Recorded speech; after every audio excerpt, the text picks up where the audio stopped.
تنويه هام: 15% من اللي بيشوفوا الفيديو ده هم اللي بيقدروا يكملوا الفيديو لحد الآخر، لأن 85% من طلاب الثانوي مصاب بمرض تعفن في الدماغ. والمفاجأة، أنا واحد منهم. تعال أعرفك إيه الأعراض وطريقة العلاج الصح. عارف أنت اللحظة اللي تعدي عليك وأنت فاتح أبليكيشن تبدأ تسأل فيها نفسك: هو أنا إيه اللي جابني هنا؟ لأ، أنا كنت عايز أعمل إيه؟ خليني أطمنك وأقولك الحمد لله، ده مش زهايمر. ده أعراض لمشكلة أكبر، إنه مخك بدأ يعفن. وخليني صريح معاك، أنا بعمل الفيديو ده وأنا شخصيا مخي كان بدأ يعفن. لقيت أنا بدأت أنسى مواعيد ومناسبات مينفعش تتنسي.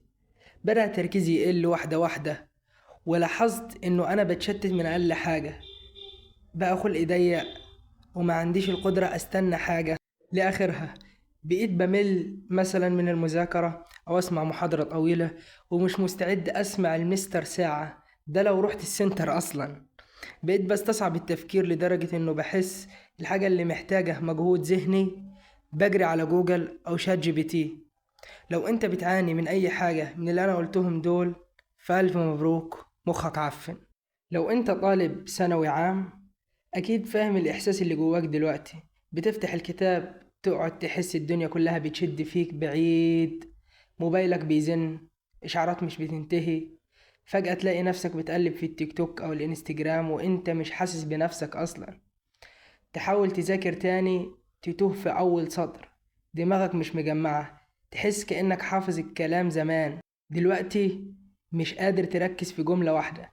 تحس الدنيا تقيلة، نوم كتير، تعب من غير سبب، وإحساس بالذنب بيكبر كل يوم علشان بتحس إن الوقت بيضيع من غير فايدة، والامتحانات خلاص قربت وإنت مكانك. أنا مش جاي أكلمك كلام نظري، أنا جاي أكلمك عن واقع إحنا عايشينه. لو حاسس إنك مش قادر تذاكر، مش قادر تسيب الموبايل، بتحس إن يومك بيضيع منك وإنت مش عارف إزاي، فركز معايا 5 دقايق دول لأنهم ممكن ينقذوا مستقبلك قبل فوات الأوان. خلينا نكون متفقين مع بعض، المشكلة مش فيك كشخص، المشكلة في الأدوات اللي حواليك والروتين اللي دخلنا. في الروتين اللي دخلنا فيه بدون ما نحس.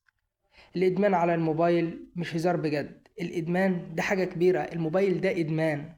والعلماء أكدوا أن الموبايل بيعمل إدمان حقيقي، بيأثر على إفراز هرمون الدوبامين، الهرمون المسؤول عن الشعور بالإنجاز والسعادة. بمعنى أن الموبايل مش مجرد بيضيع وقتك، هو فعليا بيغير كيمياء دماغك. مش الكيمياء اللي عندنا في المنهج، لا، كيمياء دماغك. وبيخليك مش قادر تركز حتى لو قعدت بالساعات قدام الكتاب. ولما الدوبامين يتلخبط تركيزك بيقل، دفعياتك بتموت، وتفضل تحس انك زهقان من كل حاجة، حتى الحاجة اللي كانت زمان بتخلي عندك شغف، بتقويه، بتحسسك بالاهتمام بالمسؤولية. وفي دراسة من جامعة كاليفورنيا أثبتت إن الإدمان ده مش مجرد عادة، ده بيؤدي فعلا لتغيرات في المخ. طيب نرجع لسؤال مهم: أعمل إيه؟ الحل مش إنك تقطع النت وتقعد في كهف، الحل الواقعي هو إنك تسيطر واحدة واحدة. تعال نمشي خطوة بخطوة. أولا كده، ورقم واحد، ابدأ بتقليل وقت الموبايل مش منعه. يعني ما تمنعش الموبايل مرة واحدة، لا، بدل استخدام 5 ساعات خليهم 4، خليهم 3، خليهم 2.5. أما إنك هتمنعه مرة واحدة فده مستحيل، لأنك هترجع تمسكه تاني يوم، ولو استمريت أسبوع مش هتقدر تكمل شهر. خليك شجاع وفعل وضع التركيز، وخلي ليك أوقات معينة تمسك فيها التليفون، مثلا كل ساعتين 10 دقايق.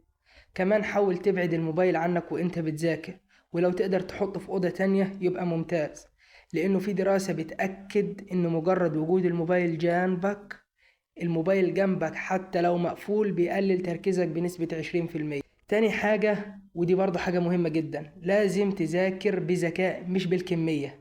وركز في الكلمتين دول: ذكاء مش بالكمية.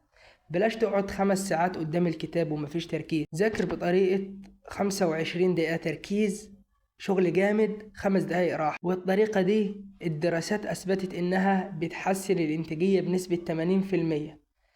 3. حط أهداف صغيرة، ما تحطش أهداف ضخمة زي هخلص 100 ورقة، هخلص 3 دروس، هلم نص المنهج.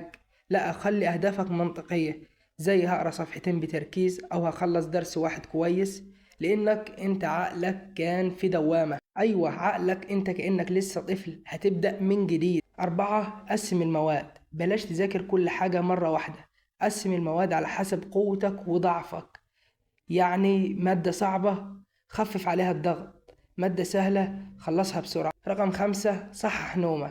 النوم الكتير بيخليك زيك زي الباندا، بياكل ويلعب وينام.